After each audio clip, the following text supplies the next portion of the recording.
Choose your steps wisely, dear brother.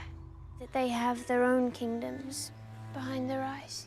I've seen there again and again that no one ever speaks true, wholly true.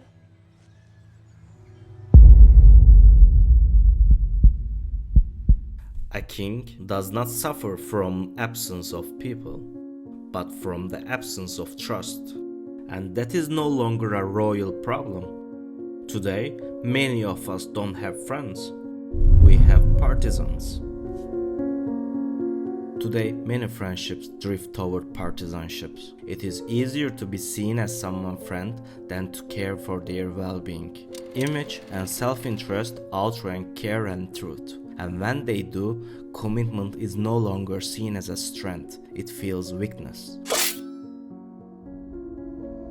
Too often we don't choose friends, we recruit partisans for a self-edited image. We barter loyalty for applause, trade conscience for belonging, and call it friendship. And I wish you all the happiness this stupid world can muster. I love you. Is the tear too much? You fucking sociopath. Let me tell you a story. I know, you don't want a story but a confession. Here it is. It begins as friendship, real proximity, shared vulnerability, no leverage. Just people close enough to be careless with each other. That's what makes it fragile, right? One side demands nothing, except presence. No loyalty tests, no alignment checks. Stay if you choose to. Leave without remorse. The other side needs certainty, not because he is strong, but he is aware of his shortcomings. He needs to know who is with him before he knows what is true. Every relationship becomes a mirror. Not who is right, but who am I now? Shared food, shared time, stories told too many times. Silences no one bothers to fill. Only someone trusted can get that close, right? Then something changes, a shift, a kiss to betray the trust. Gesture of respect turns into treachery, not by a stranger, not by an enemy, by a friend. That hurts the most. Judas does not only betray a friend, he betrays the very idea of friendship. The problem is not betrayal itself. If not him, then another would have taken his place. The problem is the manner. How you choose to do is who you truly are. In the end, every man has a kingdom. Not in this world, but in his heart. And in every kingdom, there is a Judas. That's the legacy we inherit. With only one difference. Today, betrayal looks like loyalty with conditions. And Judas no longer hides in the shadows. He is rewarded. His loyalty is transactional, and his betrayal is just matter of time. What does friendship mean to you? Shelter from loneliness, or a mirror that challenges your bias? Do you want loyal to you, even when you are challenged for your own good, or loyal to your persona with no questions asked?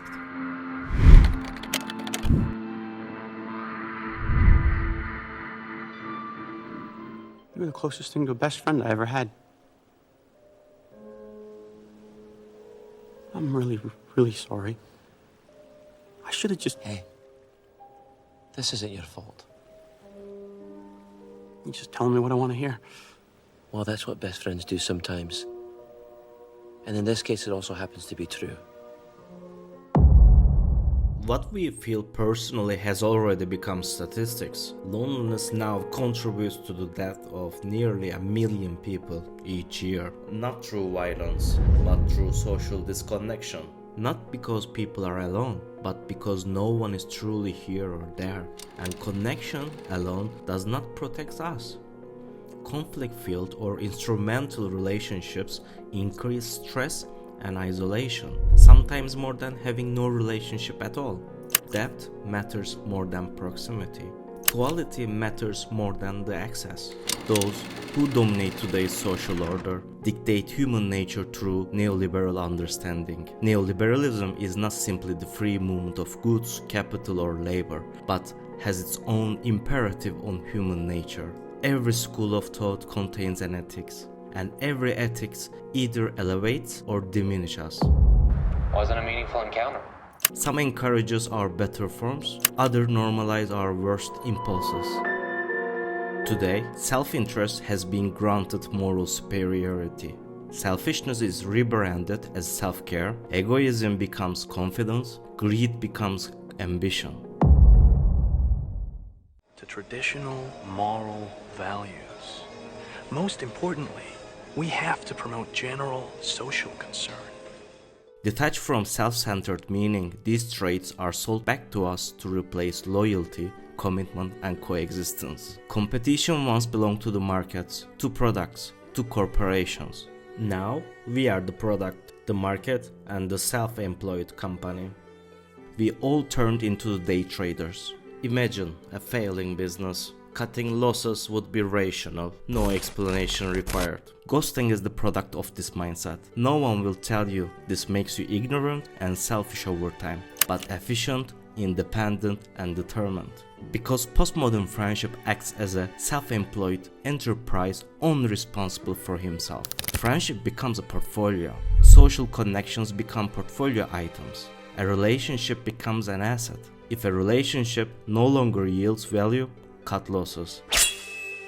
The same market, the same logic. Today nothing is designed to last. Jobs, homes, identities, even virtues are temporary. Friendship becomes another consumer good. Easy to acquire, easier to discard. Since nothing is meant to last, people invest less effort into reconciliation, forgiveness, or growth. Deep connection requires vulnerability, but in a culture obsessed with autonomy, vulnerability feels like weakness.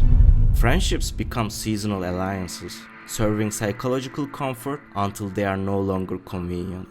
Neoliberalism depleted the human factor so deeply that we left out by ourselves with no any virtue. So we retreat into the past, back to Roman Stoicism. Rebranded, recommercialized. Communication thrives on irony, attachment, and performative humor. It's a defense mechanism against sincerity. Irony has become a wall against expressing feeling. In friendship, that wall means affection is expressed with detachment. I care about you, but ironically. Being serious feels cringe or embarrassing. We share memes instead of emotions. I don't owe you anything becomes a moral slogan. The friend's suffering becomes just another item in your feed. Friendship becomes quantified and performative, measured in engagement metrics rather than lived experiences. We are alone together, surrounded by others, yet isolated behind screens. The tragedy of postmodern friendship is that we confuse exposure for intimacy. Being seen digitally replaces being known in reality. Constant multitasking means we never give anyone our full presence. All these characteristics reflect a civilization that celebrates freedom but fears commitment, that connects instantly but rarely encounters the other in any true sense.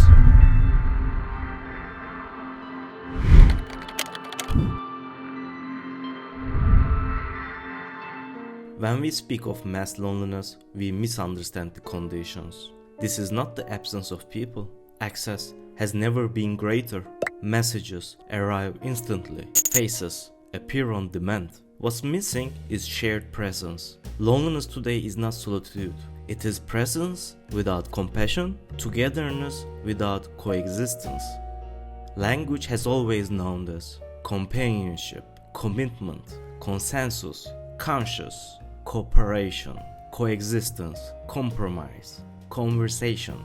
Do we really remember what they mean? These words do not describe feelings, they describe acts. They require time and mutual commitment. Language remembers what culture has abandoned.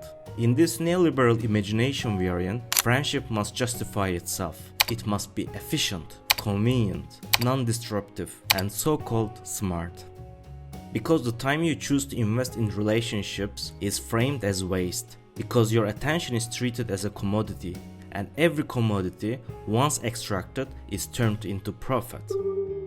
Your attention becomes a business model for corporations, a highly efficient one. The recipe is simple. Load individualism, press egoism, instill a winner-takes-all logic. Each and every friendship will turn into a zero-sum game. Yet, individualism at its best was never meant to excuse selfishness. It was meant to form a fully responsible individual, one who understands freedom not as an isolation, but as a participation in a strong community. Egoism, or rather confidence, is necessary to build your own hypothesis of life, to test it step by step, to act, to fail, to refine. Not to position yourself against others, not to define yourself through comparison, but to make life more meaningful for yourself and for those who witness you.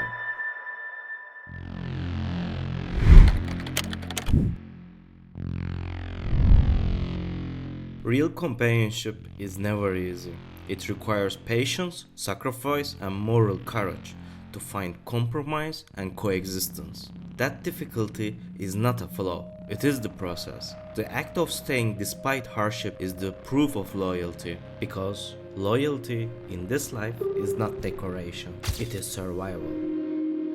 So we must ask, why should we still strive for meaningful connection? Why accept true friends but refuse partisans, transactional allies? In the 1970s, psychologist Bruce Alexander revealed something unsettling. When rats were kept alone in a small empty cages, they were offered two choices: water or drug-laced water. When they were alone, they chose drug again and again until it destroyed them. With nothing but isolation, their confinement led them into despair. But when Alexander created the rat park, a spacious simulating environment filled with other rats, play and social interaction, the results changed dramatically. Surrounded by connection and activity, the rats largely lost interest in the drugs. The addiction was not a preference, it was environmental, it was relational. The cage mattered more than the substance. Humans are no exception. When we trap ourselves in the cages of untrustworthy and instrumental relationships, we become vulnerable, not to addictions, but to rage, fear, and despair.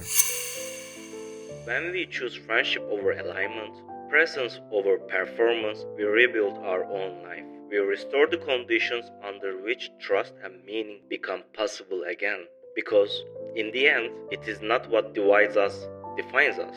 It is the bonds we choose to be a part of.